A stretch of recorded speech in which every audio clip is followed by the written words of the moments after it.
terlalu wah benang merahnya apa, terus nanti hasilnya apa, enggak. Kita hanya coba untuk oke, yuk berbuat yuk. Entah itu ada hasilnya atau ada manfaatnya untuk ke depan, untuk terus juga bisa merubah keadaan itu cuman apa? Itu bukan mimpi, tapi maksudnya kita nggak punya kuasa apa-apa. Kita hanya mencoba untuk bergerak, mencoba untuk berbuat. Itu aja. Ada lagi minggu depan dengan pembicara Bre Redana dan Arahmayani. Bre Redana adalah seorang sastrawan, dia juga jurnalis surat kabar Kompas, dia cerpenis terbaik, dia penulis banyak buku. Terus kemudian Arahmayani ini adalah seorang perupa, dia seorang performance art. Dia juga, aku bilang walaupun nggak begitu banyak orang tahu, tapi aku bilang dia adalah juga seorang kawan dari Dalai Lama. Tapi tetap tentang Mas Hardi. Tentang Mas Hardi, benar. Iya, tentang Mas Hardi.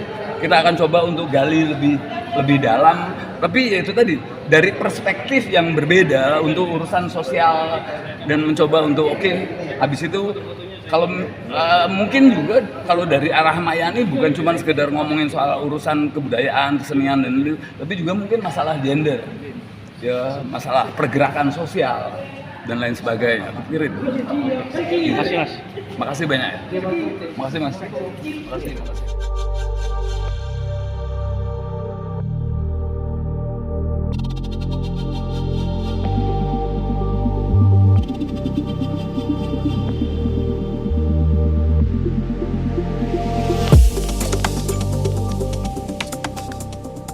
Berada ya Remi. Jadi saya suka nongkrong di tim, di Koloni, Depok, Flyover, di mana saja. Jika saya berada di tugas keliling Indonesia atau ke luar negeri, saya selalu mencari di mana seniman lukis berada.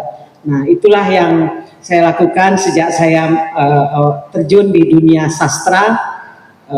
Saya bukan pelukis, tetapi saya pernah melukis dan beberapa kali melukis. Ayah saya Gerson Poik mengatakan lukisan saya itu alirannya naifisme, berarti itu aliran yang garis-garisnya tidak kuat seperti bakat seorang pelukis. Jadi saya melukis sesuai dengan apa yang saya mau lukis.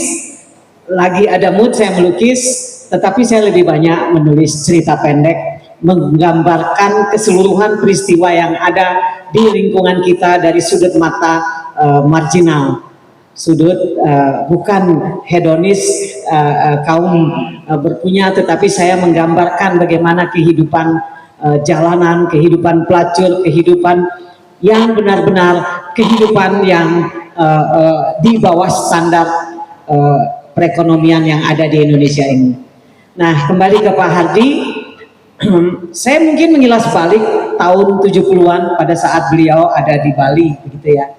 Jadi saya mengenal beliau, saya masih kecil waktu itu, umur kelas 6, saya dibawa oleh ayah saya bukan bergabung maksudnya, mengunjungi seniman-seniman pelukis di Bali, di Ubud maupun di Pelihatan, di daerah-daerah itu. Ayah saya memperkenalkan saya kepada para pelukis yang tergabung dalam pelukis Bali atau pelukis modern. Di situ ada, saya catat di sini di dalam tulisan saya, materi saya tentang Pak Hardi.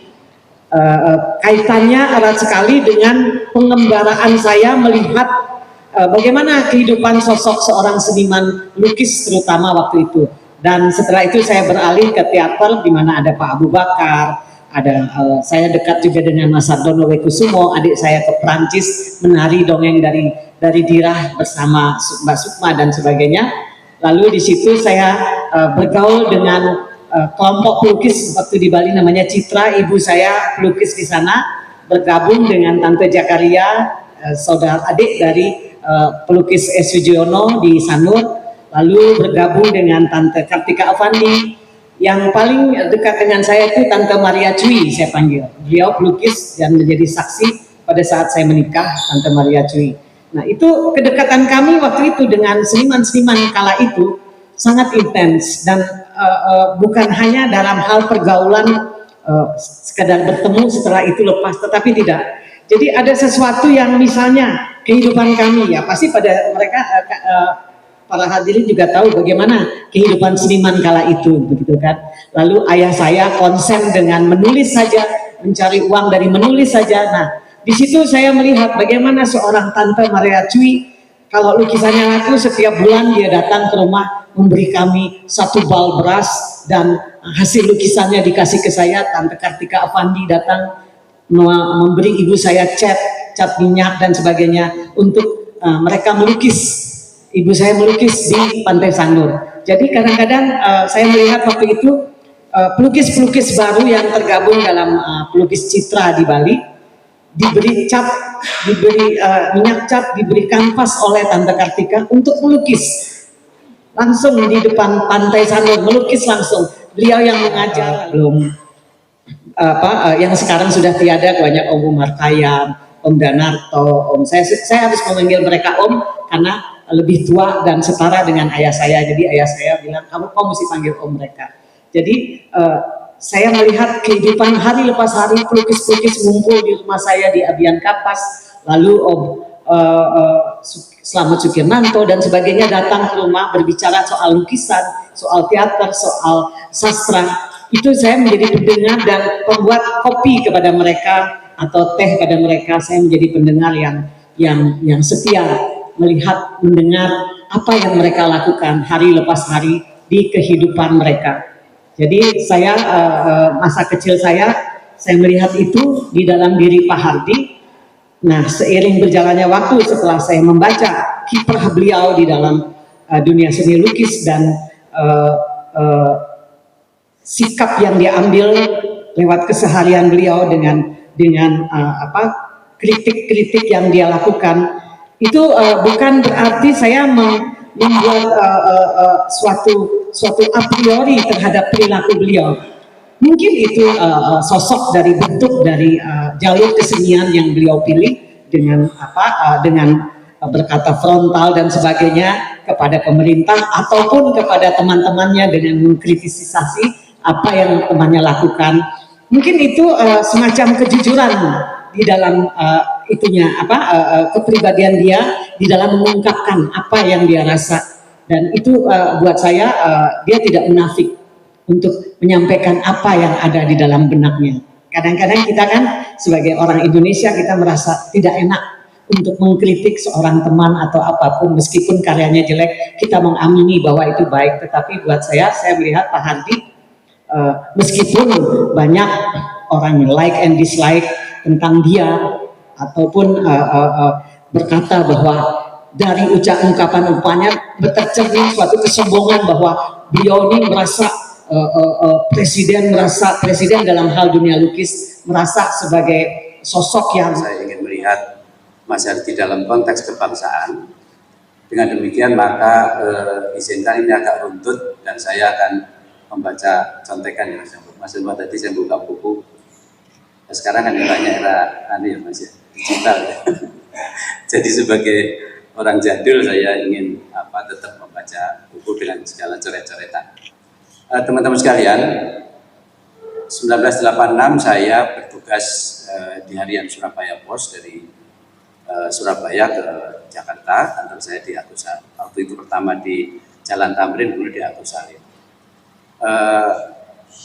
Saya tidak ingat persis lagi di mana saya ketemu Hardy pertama. Kalau tidak di TIM pasti di Balai Budaya. Karena dua institusi ini pada tahun 86 itu masih menjadi setidaknya TIM itu kiblat seni di Indonesia. Belum ada kiblat lain pada tahun-tahun itu. Saya bertugas memang di wartawan seni budaya, jadi tidak ada yang lain-lain kecuali ada tambahan untuk Posdikbud dan Kementerian Penerangan waktu itu.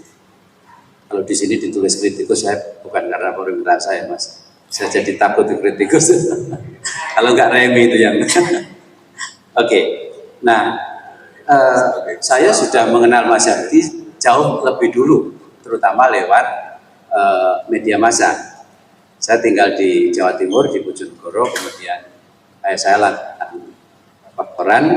Dari situ saya sudah mengenal seni rupa pepatah khususnya Mas.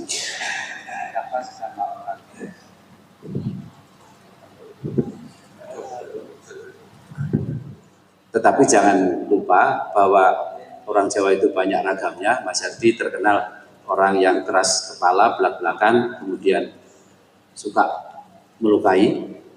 Orang tidak sadar dilukai Mas Hardi udah cengenges-cengenges, orangnya masih sakit. Bahkan sampai Mas Hardi meninggal mungkin juga ada yang masih sakit gitu ya.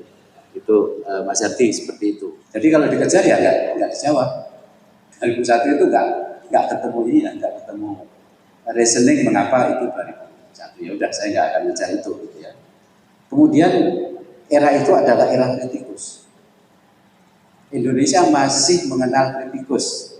Seni rupa masih di bawah Sudarmaji, masih di bawah Kusnadi, Sarito Yuliman, Mas Agus Dermawan udah mulai nulis, Mas Yusuf Pangkat kerja di media gitu ya. Jadi era itu tim ini menjadi kiblat, tapi juga menjadi pusat pemikiran untuk seni rupa dan desain lainnya. 86 belum ada kurator, belum ada istilah kontemporer, belum ada istilah instalasi. Kalau orang menggambar sesuatu yang lain, itu diistilahkan eksperimen. Jadi kalau di tim dulu, tahun-tahun 80-an, kalau kita tulis, ada pameran eksperimen. Belakangan nanti baru muncul istilah kontemporer. Dulu tidak ada yang namanya kurator, ya ada penyelenggara biasa, ada kritikus, tapi kurator belum ada. Baru nanti tahun 90-an masih di sini dengan kurator independen.